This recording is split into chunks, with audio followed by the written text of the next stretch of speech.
Il y a encore 2 mois, cette zone était occupée par les Russes. C'est ici, dans cette forêt à 10 km de Boutcha, qu'ils avaient établi un de leurs camps. Ici, où des exactions auraient été commises. 7 corps de civils viennent d'être découverts, 7 corps d'hommes, pour certains tués d'une balle dans la tête. Ils leur ont tiré dans les genoux, ce qui nous fait dire qu'ils ont été torturés. Leurs mains étaient attachées dans le dos. Cela indique qu'ils ont été retenus pendant longtemps, qu'ils ont tenté de leur soutirer des informations.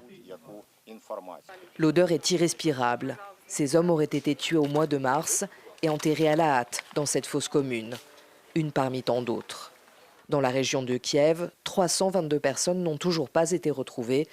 Les recherches prennent du temps. Les bois sont encore loin d'être tous déminés. Je pense que ça va prendre des années pour retrouver tous les corps dans la région de Kiev. Notre ennemi a enlevé de façon très cruelle des civils seuls. C'est pour ça que nous n'avons aucune information sur eux. Depuis fin mars et le retrait des troupes russes de la région de Kiev, les découvertes macabres se multiplient. Plus de 1300 corps ont été découverts dans des endroits comme celui qui se trouve juste derrière moi. Ior travaille pour les pompes funèbres. Lors de l'occupation russe, les habitants des environs faisaient souvent appel à lui. Quand les habitants voyaient des corps, ils nous appelaient. Ici, tout le monde nous connaît. Ils nous disaient « Quelqu'un a été tué, vous pouvez venir le chercher s'il vous plaît et l'enterrer ».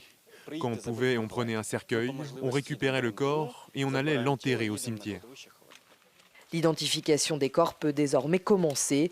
Une fois les autopsies et les examens réalisés, ils permettront d'alimenter les enquêtes locales et internationales ouvertes pour crimes de guerre.